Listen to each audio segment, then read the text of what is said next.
Hello, everyone. With some of you, we are meeting the second time today, so glad to see you.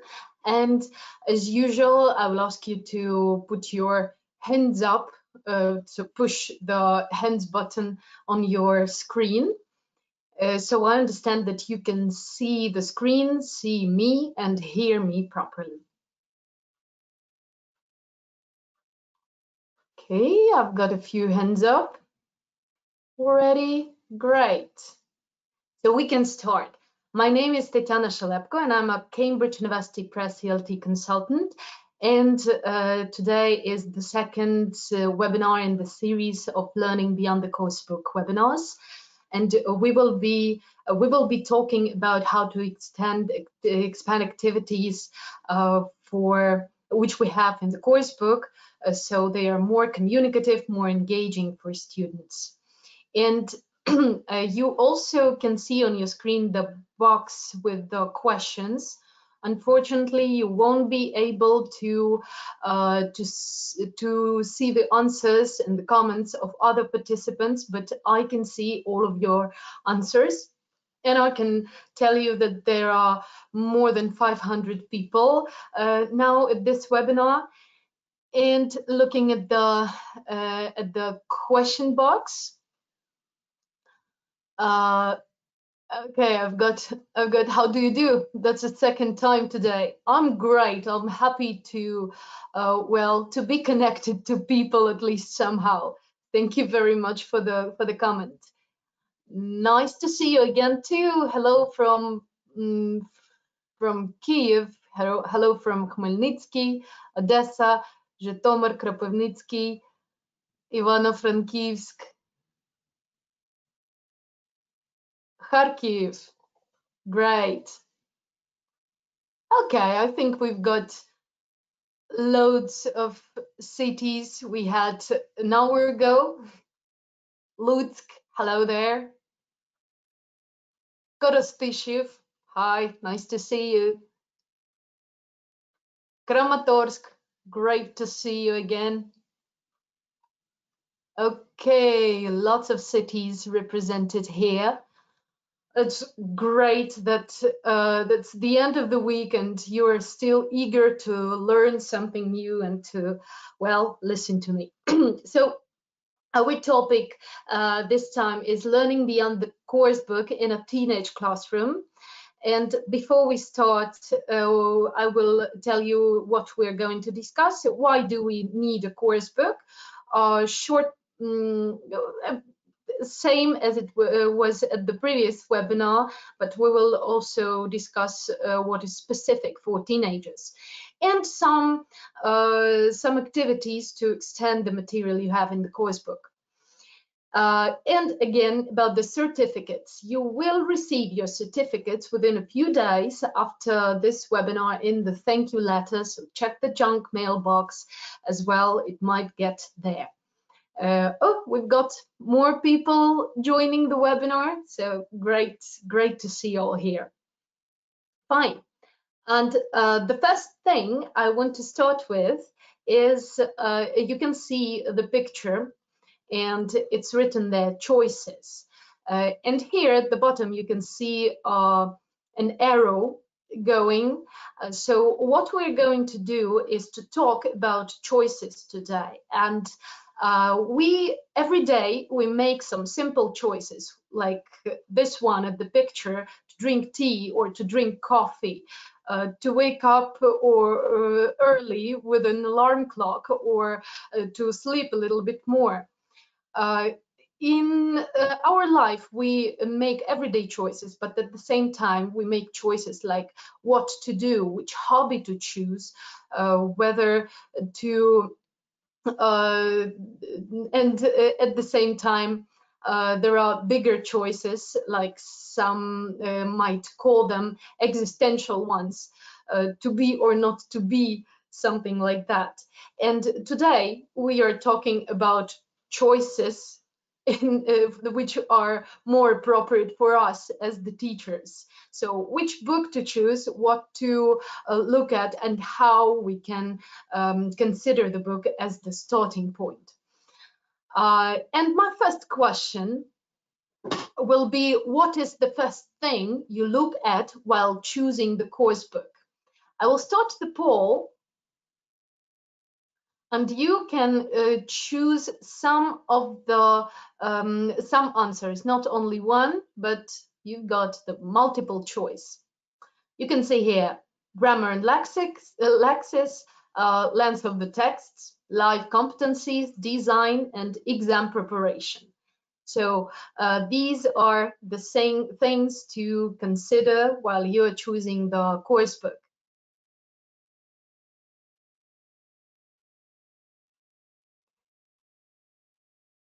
And we've got 10% who voted for this. Let's wait a little bit more.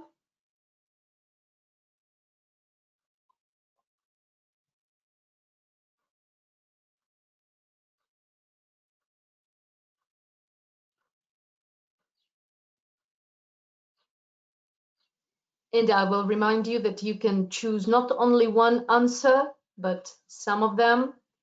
Still, the question is, what is the first thing you look at while choosing the course book?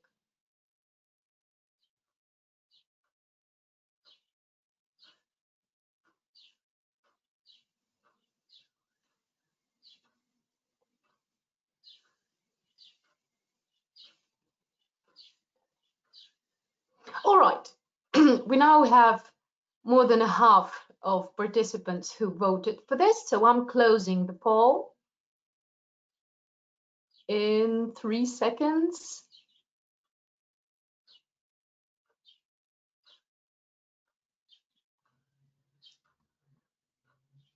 Okay, and sharing the results with you.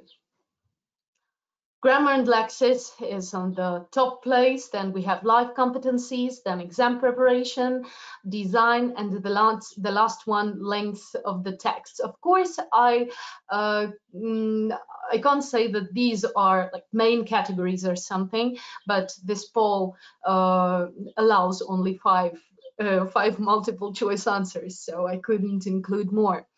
And yeah, I would agree that the main thing is the structure, grammar and lexis. I agree that live competencies goes in the second place, and then we have exam preparation. But what if I were a student? I will hide the poll now, and I guess you can see the screen again. If I were a student, what would be the first thing I would pay attention to? Most probably it's design. So do not underestimate this little thing, because this is what students will be paying attention to at the first place. And why do we use a course book? The same things that previously: curriculum, lesson plans, grammar and lexical material, content or syllabus. And what are your ideas? Maybe you can think about something that is more specific for your teenagers. And I will open the chat box to look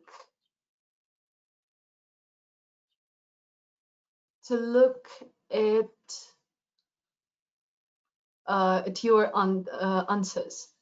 Accordance to the level, of course, this is, I would say, this is 0 category. It must have. Anything else that would be appropriate for your students, that your students might pay attention at? Content, sure. Students' needs. That's the answer I like a lot. Video materials. This is important these days.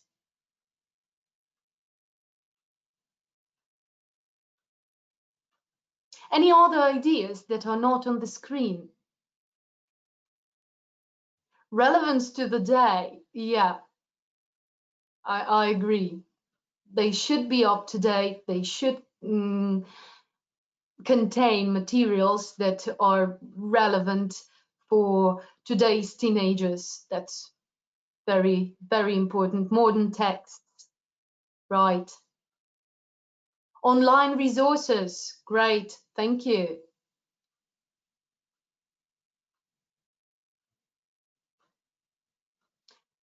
Useful and interesting activities,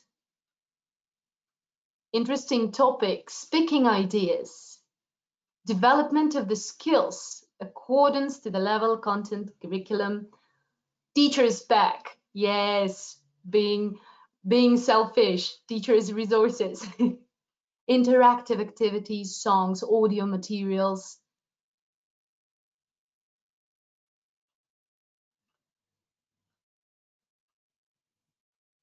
Competencies.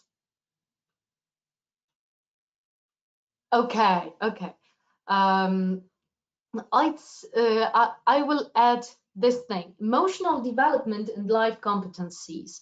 This is really becoming more and more important these days, because what we have to teach at the first place is not the subject, not philology, not grammar, but how students can solve problems in their lives with English, how students can apply their knowledge to what they do in real life.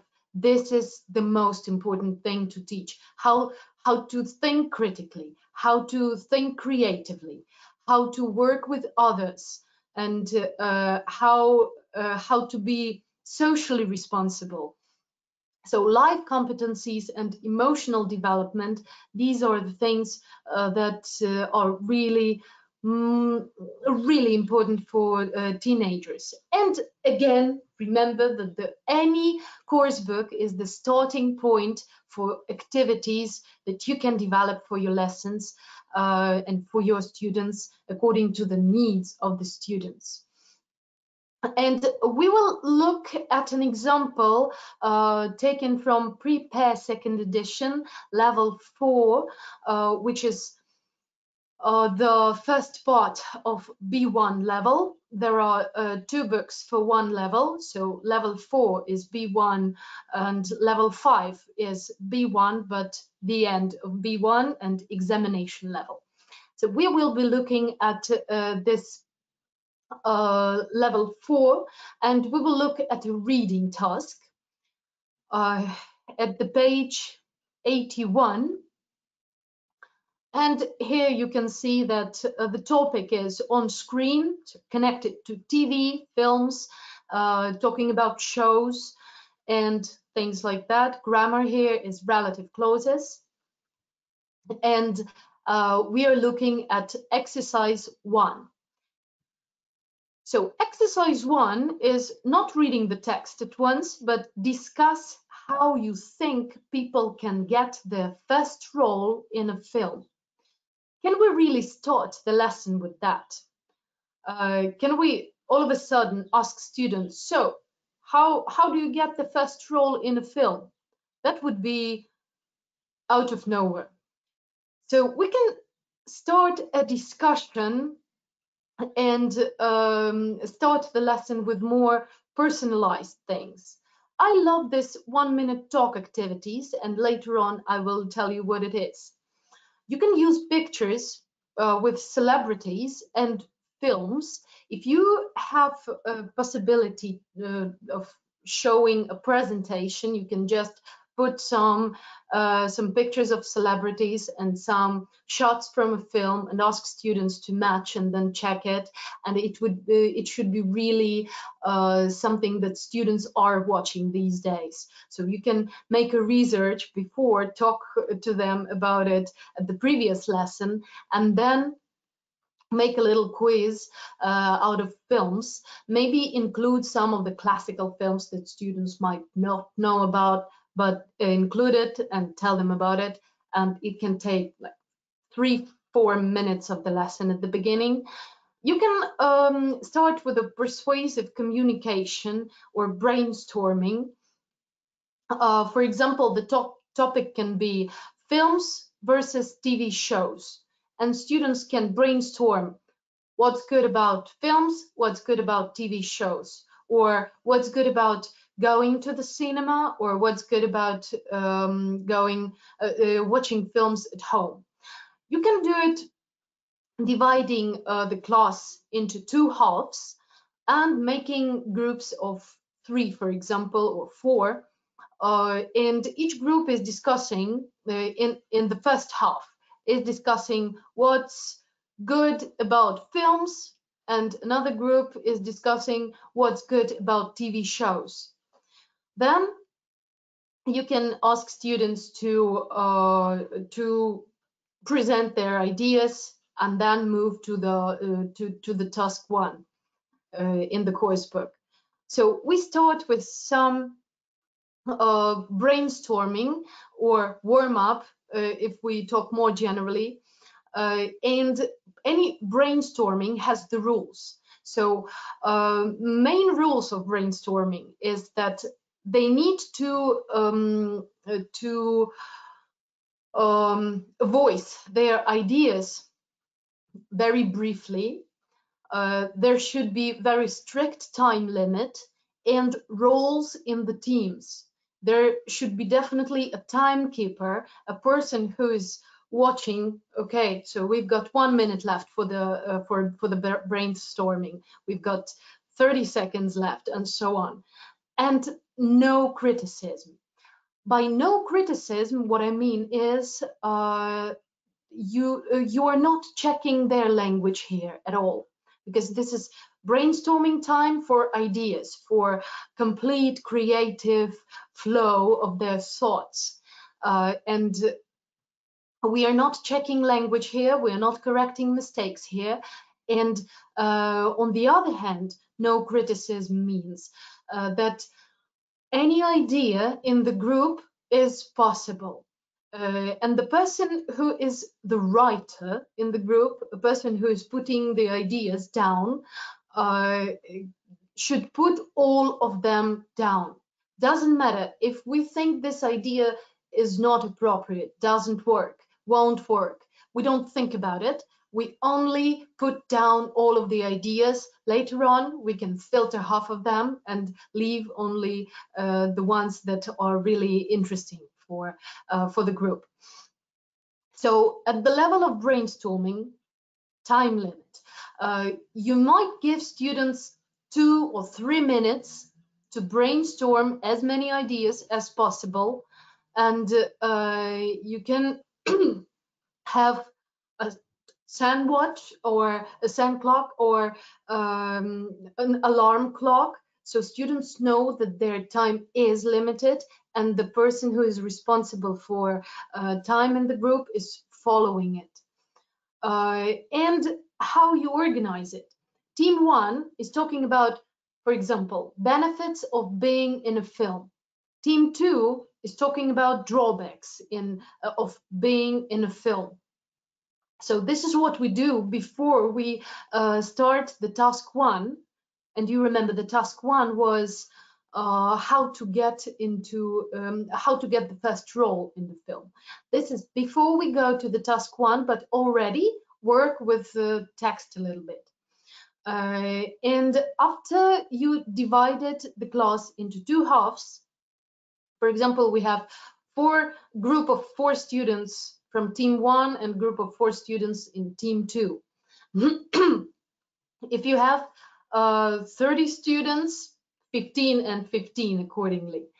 And then after they brainstormed all of the ideas, they need to turn to a person from another team and persuade this person in their point of view that being in a film is good. Another person says being in a film is bad. Then after that, we finally can go to the task 1. Read and compare with your ideas. So here is the text. Can you now read the text? I will give you 20 seconds and you will see the arrow down there. Sorry, this will be an arrow. So the task is read and find what are the benefits of being in a film.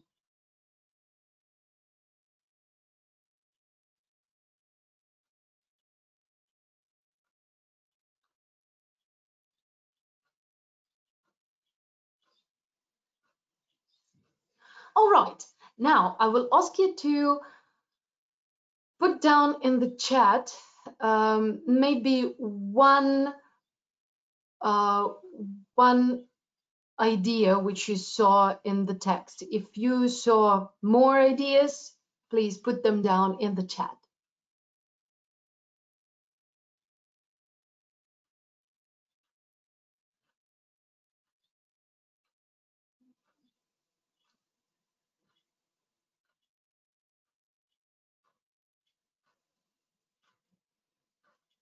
Okay, I've got meet cool people, free lunch, cool people.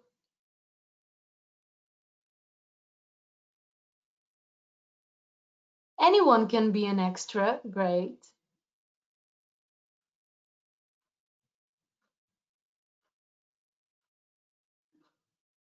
Learn about filmmaking, and I guess that's it, yeah? Hanging out with cool people,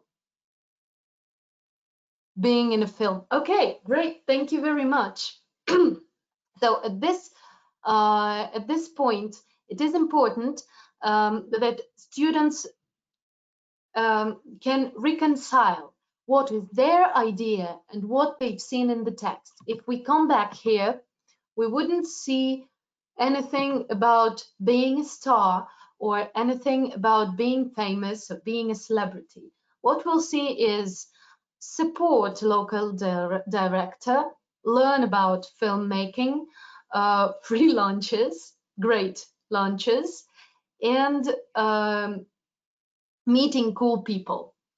So these are ideas from the text, and the task here at this point is to compare what they brainstormed with this little text. Then we can think about these advantages and do this thing again, yeah? Like start the time, and here I have 10 seconds to look through.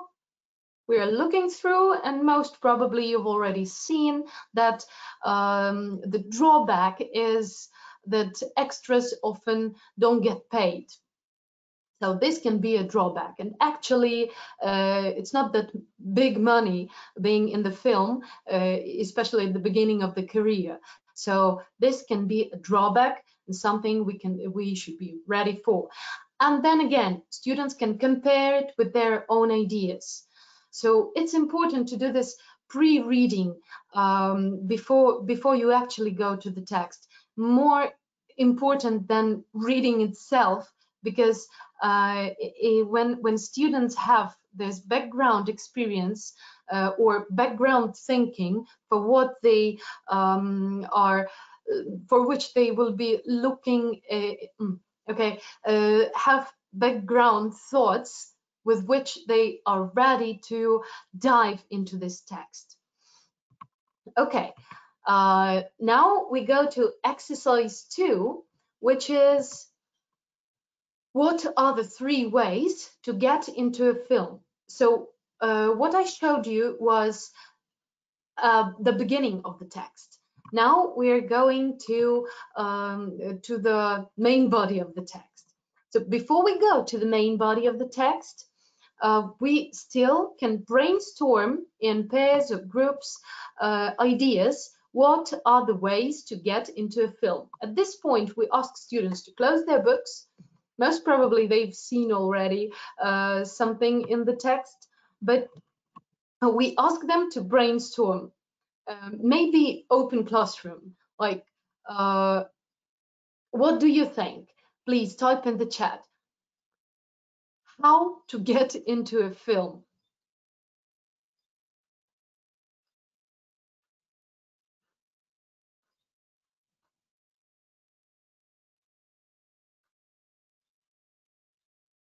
Casting, great.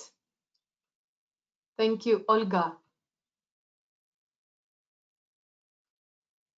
Support with lunches. Oh, that's a great idea.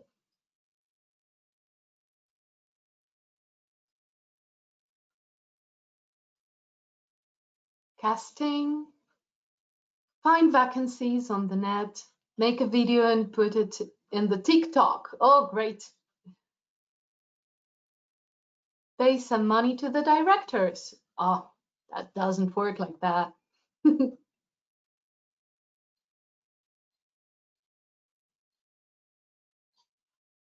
All right, that's enough for now. So we ask students to brainstorm these ideas. And now let's compare with the text. Here is the text. Students look through it. And there are three main ways. Join a casting website. That's something you all did. Contact your local film board, which is a little bit more difficult. And take acting classes, which is the most productive way, actually. Then students compare their ideas with the text. They can discuss it later in a group. And the next task is to pay attention at the highlighted words. Okay, we look at the highlighted words. What do we do with them? I would do this. This is called test, teach, test technique, where you ask students to make a table. There are three columns. I know this word, not sure about this word, I don't know this word.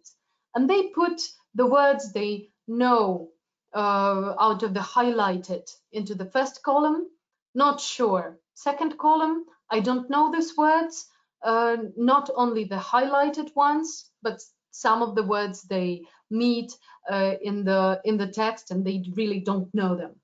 After that, I would ask students to compare these tables with their partners. And if the partner has a word in the I don't know column and I have a word in I know column, then I would explain my partner that, okay, this word is this and that. And we put it both into I know column. Then if we still have a few words in I don't know or not sure, we can turn to another partner and talk to them. Maybe they have this word in the I know column. It can take maybe 5 minutes.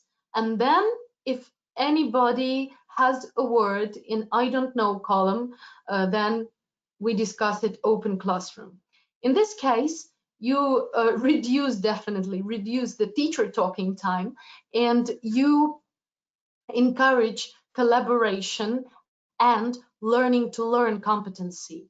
Because within the learning to learn competency, we have one of the skills is asking for help or for knowledge or sharing knowledge with peers, which is really important for both collaboration and learning to learn.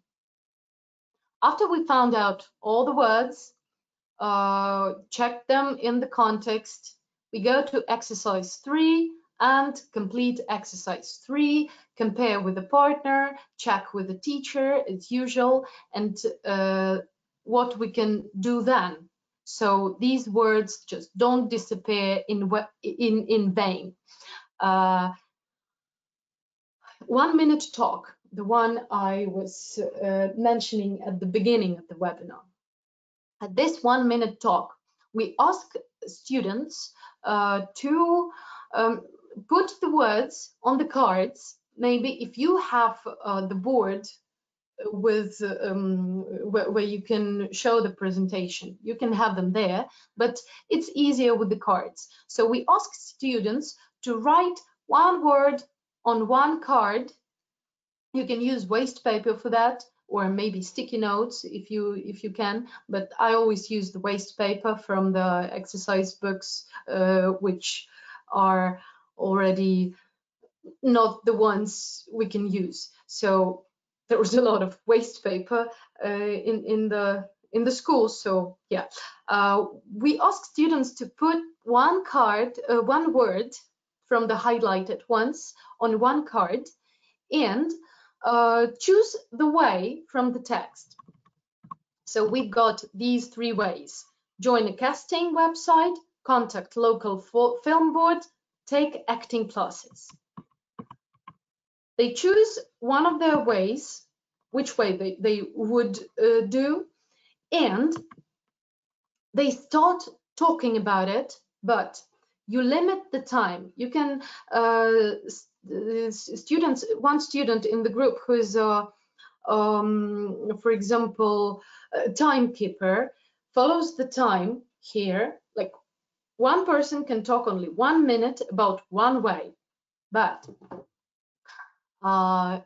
using the cards, once the word appears, or they have to use all the cards in their speech, or the word appears on the presentation. Once the word appears, use it in the next sentence.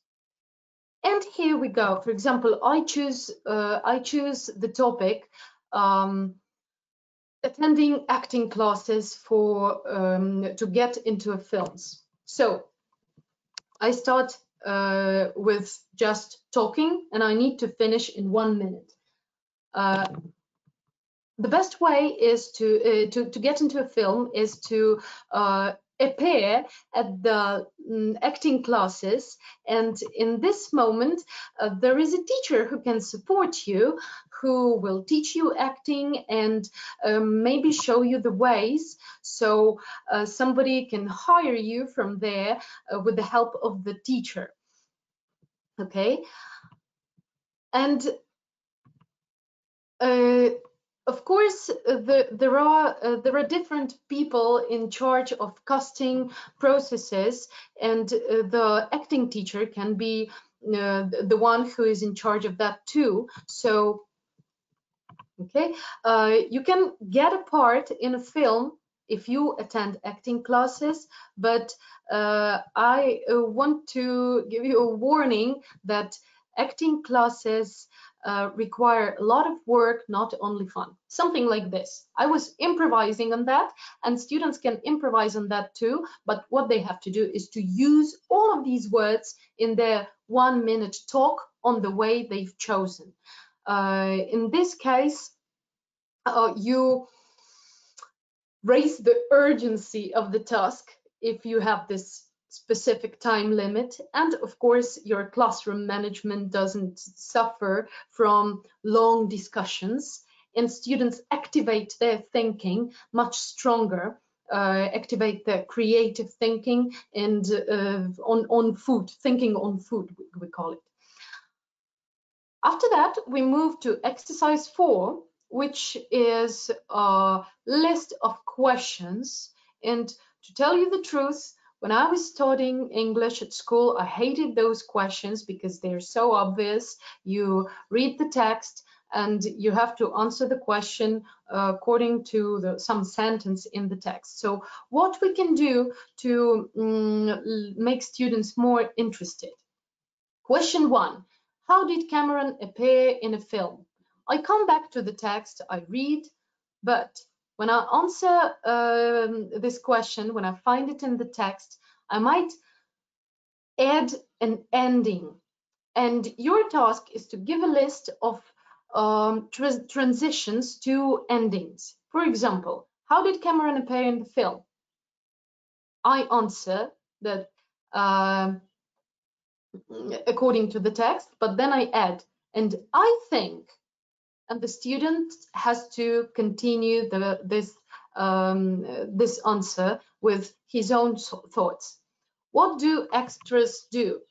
To my opinion, they also, yeah, so extras can be somewhere at the background in the film, sit in the restaurant, but to my opinion, they also help the director, help the production, bring coffee for celebrities or things like that. So add some information that is not in the text, but what you think as a student. Question 3, Why do volunteers like helping smaller film productions? We answer because there are free lunches and we can hang out with cool people, but personally I would like to volunteer because, and I find my own reason to do that. And we do it for the rest of the questions, give students all of these endings. So I would ask you now to continue the sentence.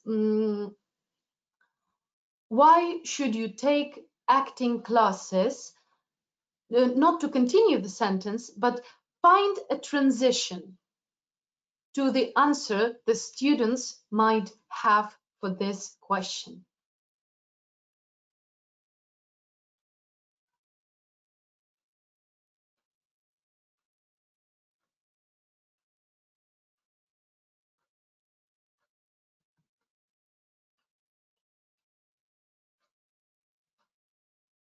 Okay, I will repeat the task. We take question 6 and the answer to question 6, why should you take acting classes, is because that's where you learn acting and you can be hired by someone who knows the teacher. How to continue this answer so it's personalized for your students? Okay, we've got an answer from Irina Mikhailova.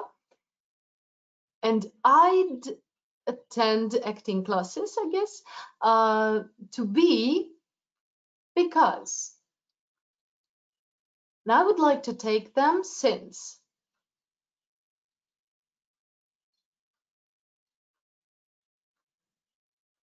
I am sure that. Great.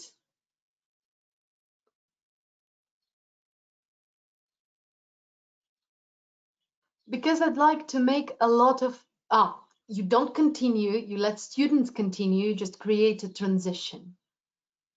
As for me, I think that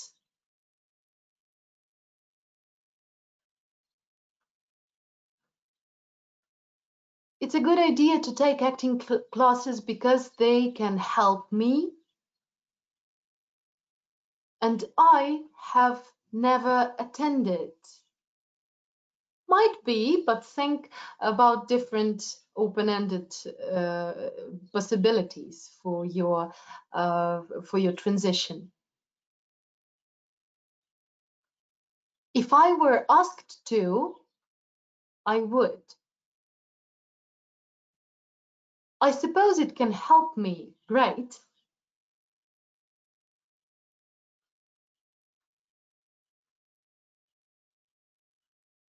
Ooh, that's a good one. From on one hand and on the other hand. Yeah. So we ask for students' opinion. Thank you, Alexandra Nikolova and Anna Antoniuk, who wrote it at the same time.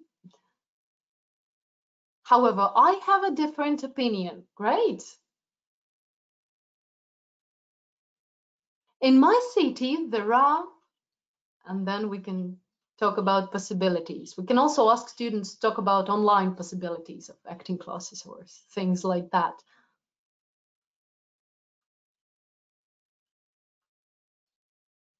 Okay. Thank you for all your answers, loads of them. Thanks very much. So, to make these comprehension questions more motivating for students, turn the focus on the students, and then they will be interested in answering this question. Yeah, I find it in the text. This is obvious, but then I add my opinion, what is important for me, and then we can compare it with a partner in a group, find the same answers or things like that, and then give feedback in the classroom. And the last task on this page is the talking point. And here we have question. Would you like to be an extra or even an actor? Why not? What films or shows would you like to appear in? So if we ask students to talk in groups, just answer these questions. There are different students. Some of them would like to answer, some of them wouldn't. But what we can do, how to add challenge to this question. First, make up a story not about yourself. So here we are talking not about personalization, but about empathy and emotional development. Make up a story about your partner. For example, I sit next to Alexander, and I'm making up a story about Alexander. I have no idea whether he would like or not to be an extra or even an actor, but I just imagine and turn on my fantasy. So I think that he wouldn't like to be an extra. He would definitely like to be an actor and a celebrity because he is very creative and things like that. Then I see him in the films like, and we can count the films.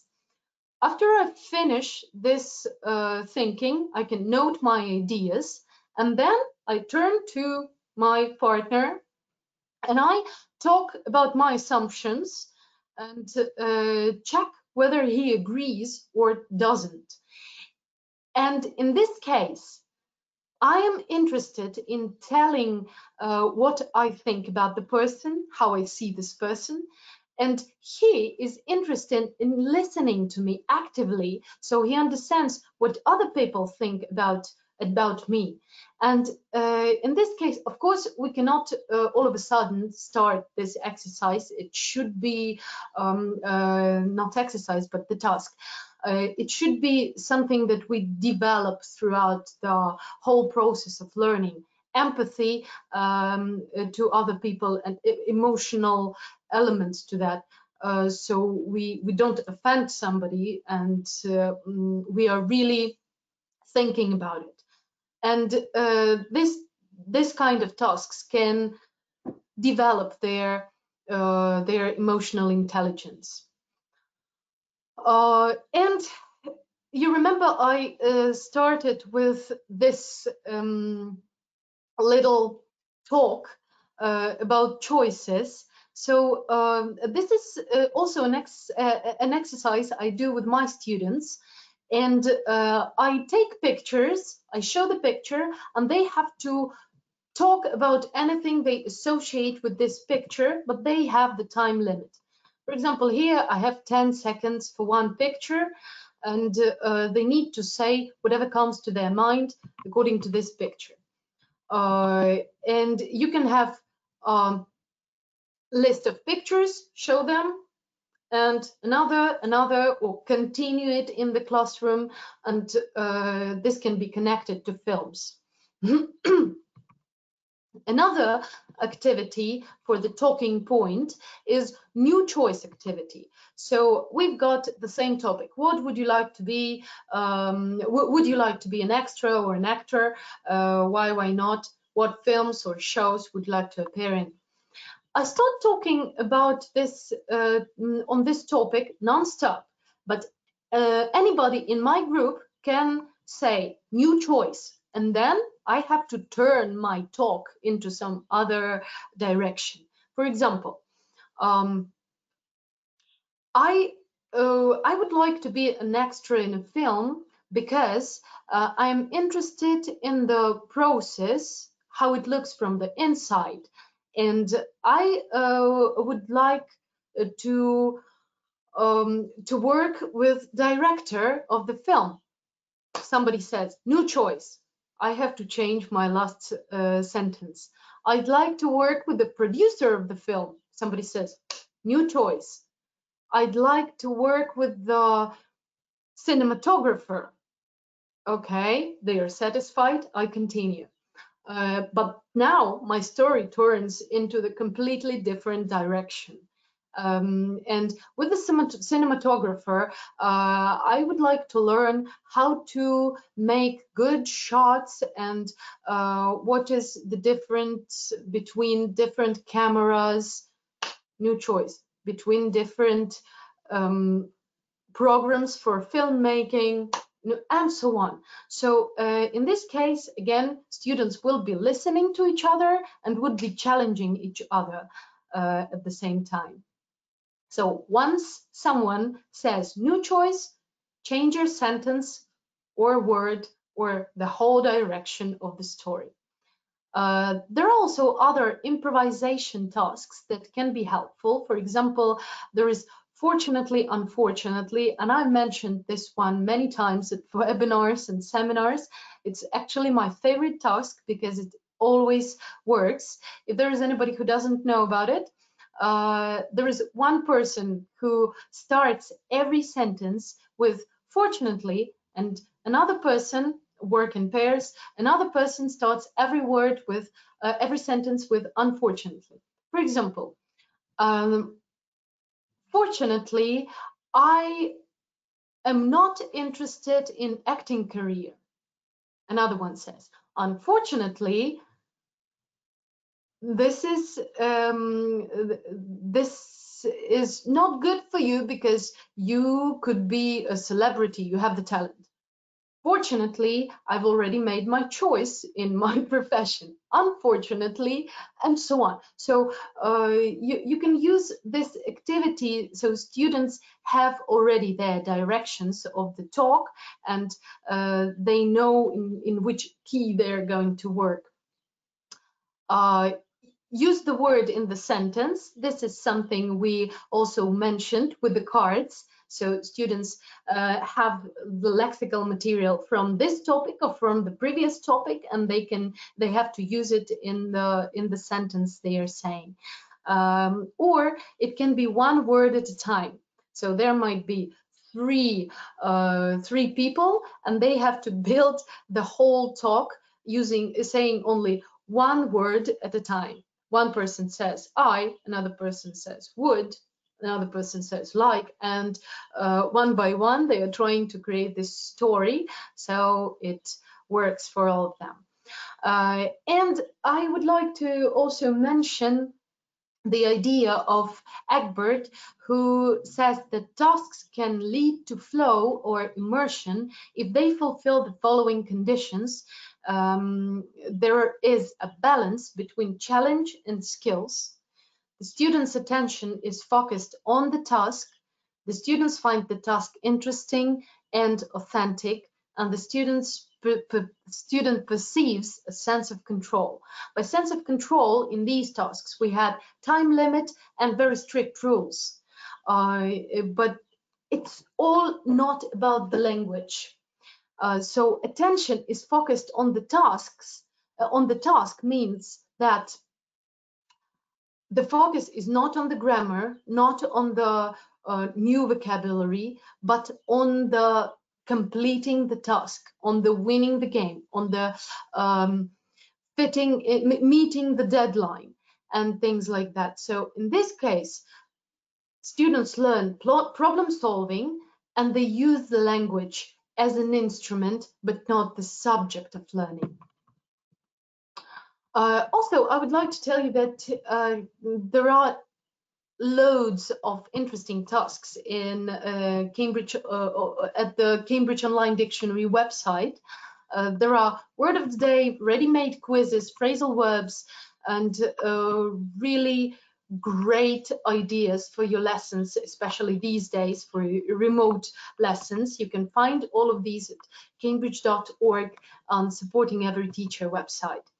There are also instructions how to use Cambridge coursebooks when you are teaching online, made for think, eyes open, prepare, and if we're talking about secondary courses, also there are the same handbooks for primary and adult courses and exam courses as well. And I think we are running out of time, so just a quick glance of what Prepare coursebook consists of. It's 2 levels, 2 books for a level, and every uneven number of the level is exam preparation book. Also, there are lots of tasks that are really personalized. and every lesson has the talking point.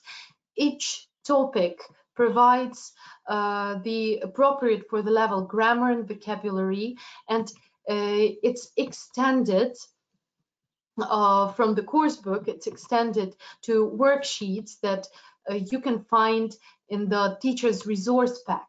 The teacher's resource pack is, I will come to teacher's resource pack. There are also life skills and culture sections after each 3 units.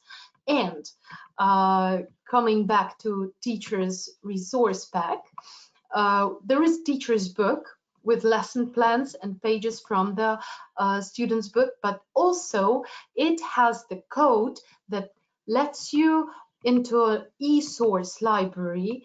And in this e-source library,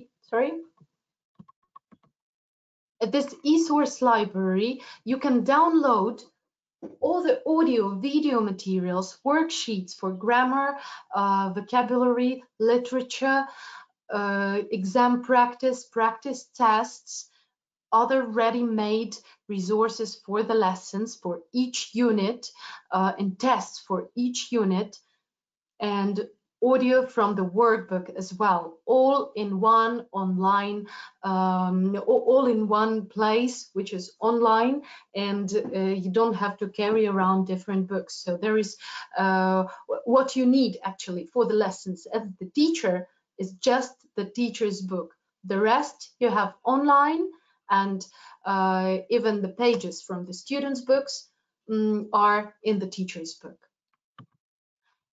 And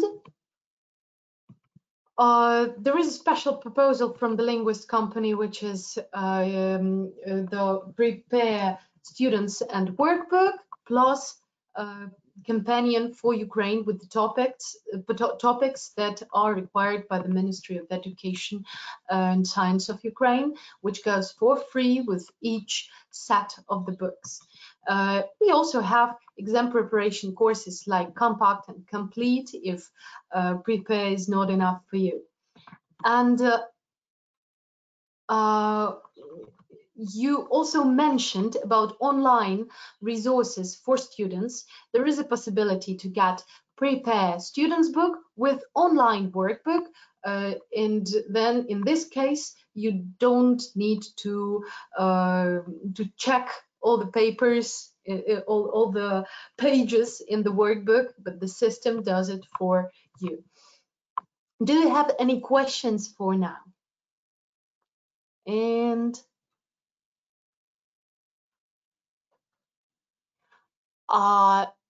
okay, Tatiana Pushkaruk, yes, Prepare is a great continuation for any primary course. If you start from the 5th form, you can start with level 1 or even level 2 and continue perfectly, because there are 7 books which go with the program and perfectly fit all the requirements of the Ministry of Education and Science and the Ministry of Education and Science of Ukraine. And also there is exam preparation for Cambridge exams and for ZNO, both of them.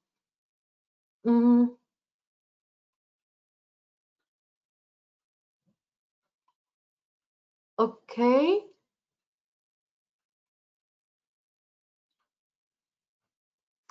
Can this webinar be a part of professional development for the teachers?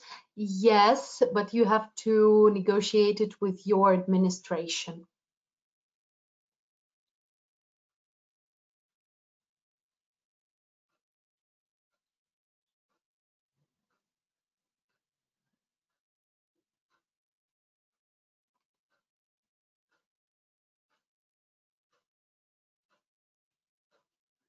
How many levels? There are 7 levels from A1, A2 to B2, really strong, and Cambridge is now preparing C1 level.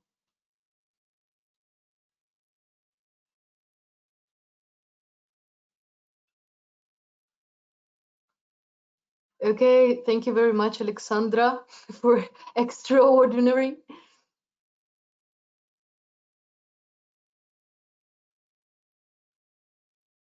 Looking for questions, but having a lot of very pleasant comments and thank yous for you. Can we order books in Ukraine? Yes, they are here in Ukraine. You can check it with your manager at the linguist company, or if you don't know who's your manager in the linguist company, you can contact me and I will help you with that. My email is here. Or you can also email to the linguist, or write a message on our Facebook page.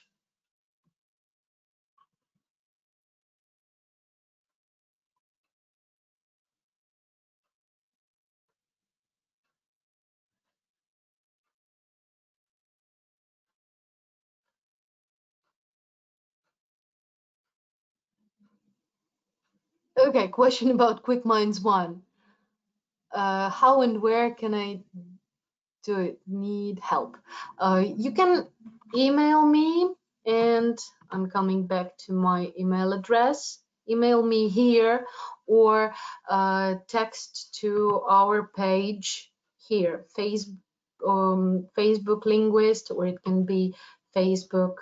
Okay, I don't have our Facebook page, but you can find Facebook page on the Facebook Cambridge University Press CLT Ukraine page, or anywhere. And here is my email address where you can ask any question.